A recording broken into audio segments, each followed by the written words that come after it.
নমস্কার, শুভমতা আইটি ব্লকের সকলকে জানাই স্বাগত।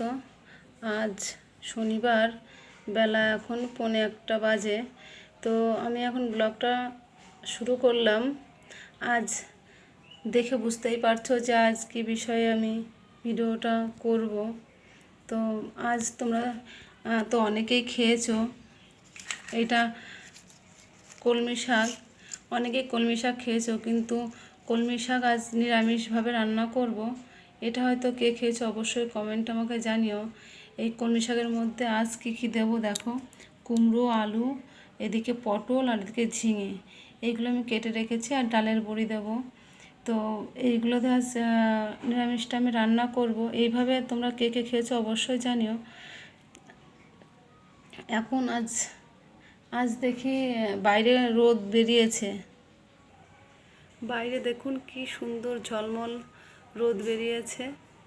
তো আচারগুলো দুদিন ধরে রোদে দেওয়া হয়নি, আচার বানিয়ে রেখেছিলাম। তো সেগুলো এখন ছাদে গিয়ে একটু দিয়ে আসি, না হলে ছাদে না দিলে কি বলুন তো কেমন যেন নষ্ট হয়ে যায় ছাদে। আমার ছেলে খুব দুষ্টু, যার কারণে আমি এই ছামসিটের উপর তুলে রাখি সব। ওই কাচের বয়াম তো, সেই কারণে আমি ছামসিট সব তুলে রাখি।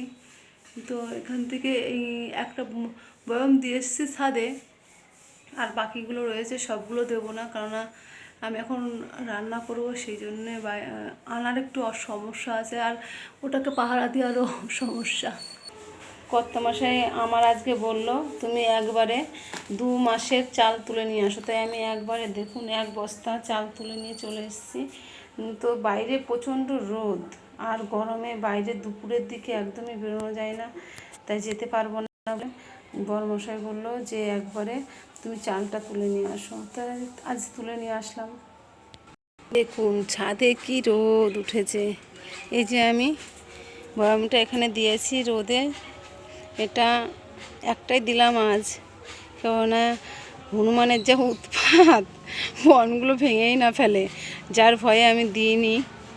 এগুলো একটাই থাক। এদিকে দেখুন ঝড় বৃষ্টি কিছুই নেই, লেবুগুলো কেমন পড়ে একদম সব নেতিয়ে রয়েছে। ফলদের কি বলবো, মানুষের যা পরিস্থিতি হচ্ছে এই রোদে, দেখুন আকাশের পরিস্থিতি কি ভয়ানক রোদ। পুজো দেব, ছেলে বলল মা কিছু ফল কেনো, ঠাকুরকে দেবা না, তুমি খাবা, ঠাকুরকে দেবা না, তার জন্যে আবার ওর জন্যে কিনতে হলো।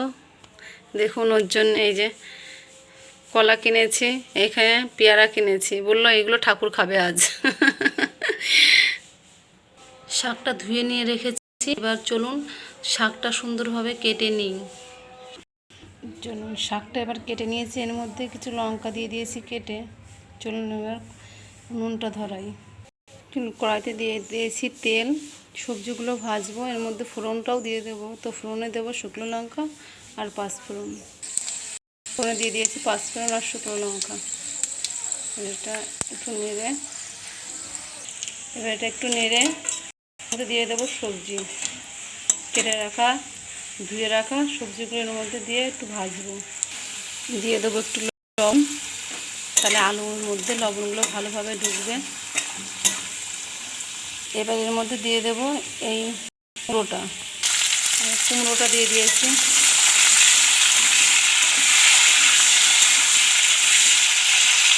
এবার দিয়ে দেবো পটল আর ঝিঙেটা। বন্ধুরা, ভিডিও যদি আপনাদের ভালো লাগে অবশ্যই একটা লাইক করবেন, আর সাবস্ক্রাইব করে পাশে থাকবেন। আপনাদের লাইক কমেন্টে আমার ভিডিও বানানোর উৎসাহ জাগবে। এখনকার বাচ্চারা তো সবজি একদম খেতেই চায় না, ওদের কীভাবে সবজি খাওয়াবো তার বিভিন্ন ধরনের ফর্মুলা তৈরি করি, তবুও খাওয়াতে পারি না। এটা ততক্ষণ ভাজা হতে থাক।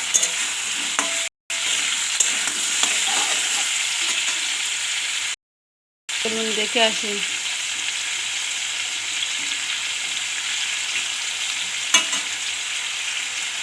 কাটা আমরাও নিয়ে এসেছি, কেননা কাঁচা আম প্রায় শেষের দিকে, তো লাস্ট একটু আচার বানাবো। বানিয়েছি অনেক আচারই, কিন্তু এবার আর লাস্ট আচার বানাবো, তাই নিয়ে এসেছি কিছু আম। আজ না হলো কাল বানাবো আচার। আমার আচার বানাতে খুব ভালো লাগে। একটু ভুজে দেবো এবার, তাহলে কালারটা ভালো মিশবে।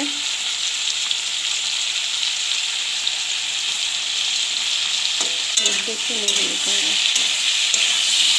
মিশে দিই। সবজিটা ভাজা থাক, ততক্ষণ চলুন দেখে আসি গাছের কাঁঠালগুলো। কি দারুণ লাগছে গাছের কাঁঠাল। দেখুন গাছে কি সুন্দর কাঁঠাল হয়েছে। সবজিগুলো প্রায় ভাজা ভাজা হয়ে এসছে। এবার আমি এর মধ্যে দিয়ে দেবো কলমির শাকগুলো ধুয়ে কাটা আছে, ওগুলোকে এখন এর সাথে মিশিয়ে দেবো। কলমির শাকগুলো দিয়ে দিলাম।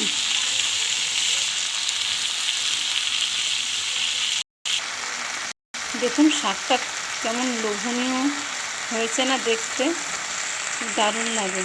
আমার শাক তো খুব ভালো লাগে, কিন্তু আমার ছেলেটার জন্য আমার খাওয়া হয় না, একার জন্যে আর নিয়ে আসা হয় না। ছেলেটা একদমই শাকসবজি খেতে চায় না। ও গেছে দিদিন বাড়িতে, নালে এতক্ষণ দেখতেন ওর দুষ্টুমিতে পুরো বাড়ি পুরো মাথায় হয়ে যায়। বয়স এখন 9 বছর, কিন্তু তো দেখলে বলবে না যে ওর 9 বছর বয়স। সবাই ভাববে মনে হয় 5-6 বছর বয়স। মানে দুষ্টুমির এমনই করে যে এখনও সে ছোটো বাচ্চাটা আছে, এখনও বাচ্চা, কিন্তু ওর বয়সী সব ছেলেমেয়েরা কত ম্যাচিউর হয়ে গেছে। দেখুন কেমন লোভনীয় হয়ে গেছে খাবারটা। আপনারা একবার বানিয়ে খেয়ে দেখবেন, যদি ভালো লাগে। আমার ভিডিও আপনাদের কেমন লাগছে অবশ্যই কমেন্টে জানাবেন। আর যদি ভালো লেগে থাকে অবশ্যই একটা লাইক কমেন্ট করবেন, আর শেয়ার করবেন। সাবস্ক্রাইব করে পাশে থাকবেন সব সময়। আপনাদের ভালোবাসাতে নতুন নতুন ভিডিও বানানোর উৎসাহ জাগেন।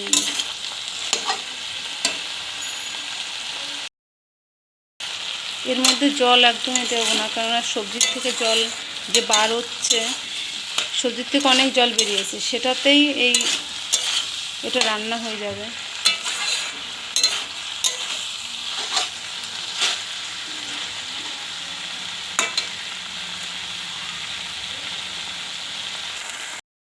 তরকারিটা হয়ে গেছে, এখন এটা নামিয়ে নেব। তো ব্লগটা আমি এখানেই শেষ করলাম।